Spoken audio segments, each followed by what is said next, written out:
ये मजदूर का हाथ है कातिया, लोहा पिघलाकर उसका आकार बदल देता है। इस डायलॉग को बोलने वाला 90s का ही मजदूर है और यह मजदूर कोई और नहीं बल्कि सनी देओल है। जी हाँ, हलक में हाथ डालकर कलेजा खींच लूंगा। यह सुनकर ऐसा लगता है जैसे कह नहीं रहे हैं, वाकई में ही हलक में हाथ डालकर भी कर सकते हैं और कलेजा भी निकाल सकते हैं।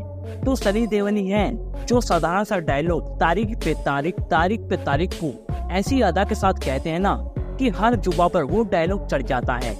जैसे ये डायलॉग लोगों की जुबा पर चढ़ा है, वैसे ही सनी देओल का फितूर 90s के दशक में हमारे सिर पर चढ़ा हुआ था। सुनील शेट्टी, अजय देवगन जैसे तमाम एक्शन हीरो आए और सनी देओल को टक्कर देना बड़ा ही मुश्किल काम था।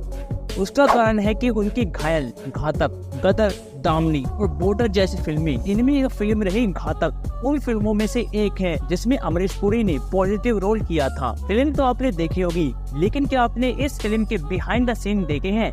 नहीं देखे हैं ना? तो आज की हमारी इस वीडियो में कुछ इंटरेस्टिंग बिहाइंड द सीन दिखाएंगे, जो कि मूवी से भी कुछ ज्यादा इंटरेस्टिंग होने वाले हैं। इसलिए वीडियो को एंड तक जरूर देखिएगा।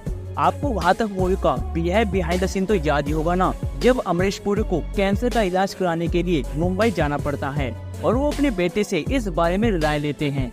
और आपको बता दें कि इस वाले सीन को बनारस के गंगा महल घाट पर ही शूट किया गया था।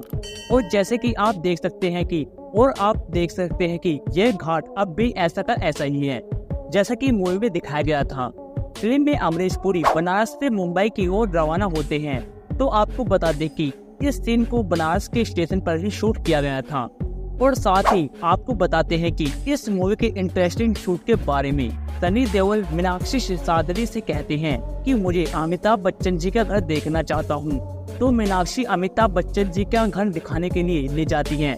और दोस्तों, आपको बता दें कि यह घर रियल में ही अमिताभ बच्चन जी का ही होता है, जो कि फिल्म में दिखाया गया है और जिसने भी यह मूवी देखी है।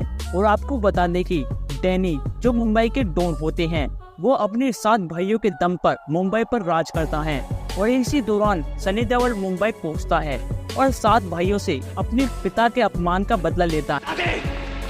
की गिरबान पर हाथ डाला तूने, मैं हाथ डाल कर कलेजा खींच लूंगा हरामखोर। मेरे भाई पर हाथ उठाया तूने, उठा के पटकूंगा, उठा के पटकूंगा, चीर दूंगा, फाड़ दूंगा साले। कसम खाता हूँ कल का सूरज, कल का छोड़, अभी इसी वक्त जिंदा चलाता हूँ तुझे। आपको बता दे कि सनी देओल की जगह कमल हासन होते घातक के हीरो। ऐसा माना जाता है कि राजकुमार संतोषी ने घायल और घातक दोनों फिल्में कमल हासन को ध्यान में रखकर लिखी थी। अब रिपोर्ट के मुताबिक डायरेक्टर डेब्यू फिल्म थी, इसलिए इस पर कोई भी पैसा लगाने को तैयार नहीं था। संतोषी कमल हासन के अलावा सनी देओल को फिल्म में लेना चाहते थे। इसके लिए वो धर्मेंद्र के पास गए और धर्मेंद्र के कहने पर सनी देओल ने घायल के लिए हाँ कर दी। लेकिन फिल्म के प्रोड्यूसर सुपर राव सनी देओल को फीस के तौर पर कम फीस दे रहे थे। सनी मान ही नहीं रहे थे। सुपर राव बैकआउट कर गए। सनी के कहने पर धर्मेंद्र ने फिल्म प्रोड्यूस की। जब घातक बनने की बारी आई तो संतोषी कमल हासन को काशी के रोल के लिए लेना चाहते थे। कमल हासन ने 1985 के बाद किसी भी हिंदी फिल्म में काम नहीं किया था, इसलिए उनका बॉलीवुड में बेसब्री से इंतजार हो रहा था।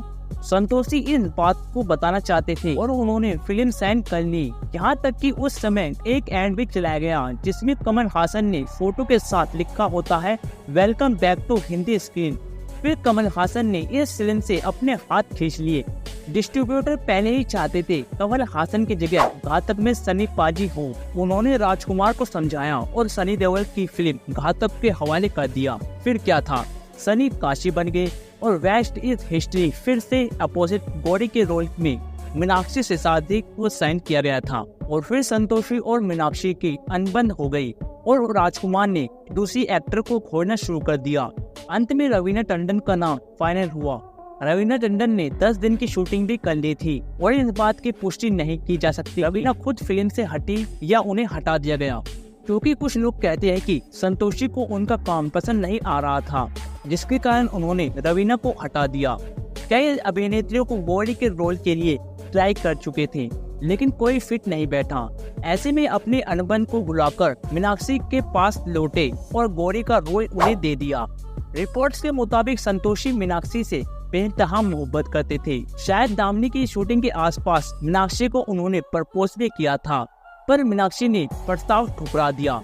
ममता ने डायरेक्टर पर सेक्सुअल मांगने का आरोप भी लगाया था। कोई आए कोई जाए गाने पर कोरियोग्राफ गणेश आचार्य गेस्ट में दिखे थे। इस गाने ने ममता कुंडलानी की किस्मत को बदल दी थी और मजे की बात तो यह है कि इसके लिए ममता ने सभी स्टेप खुद ही कोरियोग्राफ किए थे। संतोषी को उनका काम बेहद ही पसंद आया।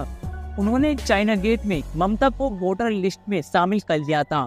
हालांकि रिपोर्ट के मुताबिक संतोषी उन्हें फिल्म में हटाना चाहते थे। इसके बाद अंडरवर्ल्ड से कई धमकियों के बारे में फोन आए, जिसके बाद वो ममता को चाइना गेट से रिप्लेस नहीं कर सके। फिल्म बड़ी हिट साबित हुई और इसमें ममता के काम को बेहद ही पसंद किया गया। रिलीज के बाद ममता ने संतोषी पर सेक्सुअल फेवर का आरोप लगाया और उनका स्क्रीन टाइम कंप्लेन भी की। तो दोस्तों, आज तक के यह सीन आपको कैसे लगे, नीचे हमें कमेंट सेक्शन में कमेंट करके जरूर बताएं। और साथ ही साथ इस तरह की इंटरेस्टिंग वीडियो देखने के लिए हमारे YouTube चैनल को सब्सक्राइब करना बिल्कुल ना भूलें।